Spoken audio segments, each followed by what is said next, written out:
एक बार फिर से स्वागत है आपका हमारे चैनल पे। और आज की इस वीडियो में हम चर्चा करने वाले हैं शिक्षण विधियों के ऊपर, जैसे इंग्लिश में हम कहेंगे टीचिंग मेथड।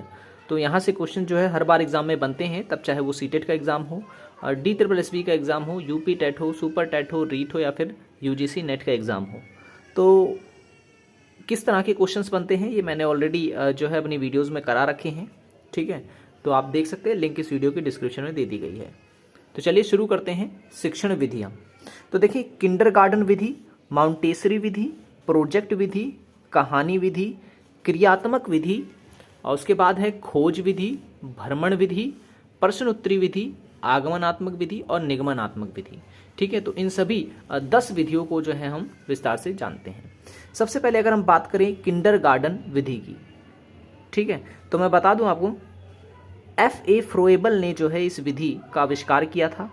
इसमें क्या होता है, इसमें खेल और स्वतंत्र वातावरण में जो है छात्रों को सिखाया जाता है, ठीक है। तो इस प्रकार की विधि को हम कहते हैं किंडरगार्टन विधि, ठीक है। किसने इसका आविष्कार किया था, तो F.A. फ्रोएबल ने।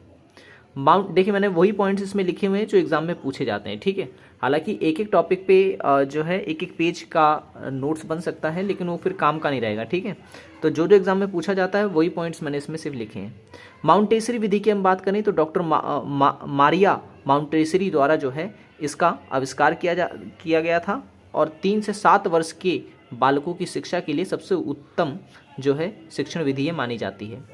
प्रोजेक्ट विधि की अगर हम बात करें, जिसे हम परियोजना विधि के नाम से भी जानते हैं, इसका आविष्कार किया था W.H. किलपैट्रिक ने, ठीक है। और इसमें क्या होता है, बालक को कोई काम सौंपा जाता है, ठीक है, उस पर जो है वो बालक कार्य करता है, ठीक है। तो एक प्रकार की ये छात्र केंद्रित शिक्षण विधि होती है। कहानी विधि, जिसमें हम किसी भी विषय को जो है कहानी के रूप में समझा करके जो है उसको समझाते हैं, ठीक है, कहानी का सहारा लेके उसको समझाते हैं, तो वो कहानी विधि कहलाती है शिक्षण की। नेक्स्ट है क्रियात्मक विधि। क्रियात्मक विधि ऐसी विधि है जिसमें हम जो है छात्रों को कार्य करके सिखाते हैं कोई चीज़, तो वो कहलाती है क्रियात्मक विधि, ठीक है। फिर आगे चलते हैं। फिर है खोज विधि।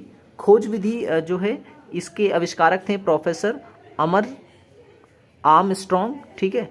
इन्होंने जो है खोज विधि का आविष्कार किया था। इसके तहत क्या होता है कि हम किसी भी विषय को समझाने के लिए जो है खोजों का सहारा लेते हैं, उन्हें खोज करना सिखाते हैं, ठीक है, और खोज के सीखना सिखाते हैं, ठीक है। तो ये कहलाता है खोज विधि।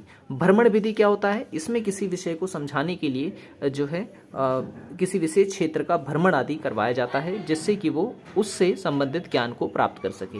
उदाहरण के तौर पर जैसे कोई प्राचीन इमारत है, तो अगर हमें उसके बारे में बताना है तो उसके एक बार दिखाया जाए, उसका भ्रमण कराया जाए, तो उससे जो है वो अच्छे से समझ पाएगा। प्रश्न उत्तरी विधि, इसमें क्या होता है कि प्रश्न उत्तर पूछकर जो है छात्रों को सिखाया जाता है, ठीक है। फिर उसके बाद आती है आगमन विधि। आगमन विधि में क्या होता है, हम किसी भी विषय का पहले जो है उदाहरण देते हैं और फिर उसकी परिभाषा जो है बताते हैं। और निगमन विधि क्या होती है, इस विधि में जो है हम पहले जो है परिभाषा देते हैं और फिर उसको उदाहरण के रूप में समझाते हैं, ठीक है। तो आगमन और निगमन दोनों विधि जो है आपको याद रखनी है। इसी तरह से क्वेश्चन जो है इसमें बनते हैं। तो आशा करते हैं वीडियो आपको पसंद आया होगा। वीडियो पसंद आए तो लाइक कर देना, चैनल को सब्सक्राइब नहीं किया है तो ज़रूर कर लें। और अगर आप तैयारी कर रहे हैं किसी भी इनमें से किसी भी एग्जाम्स की, तो आप हमारी वीडियोज़ को देख सकते हैं, लिंक मैंने इस वीडियो की डिस्क्रिप्शन में दे दिया है। Thanks for watching this video.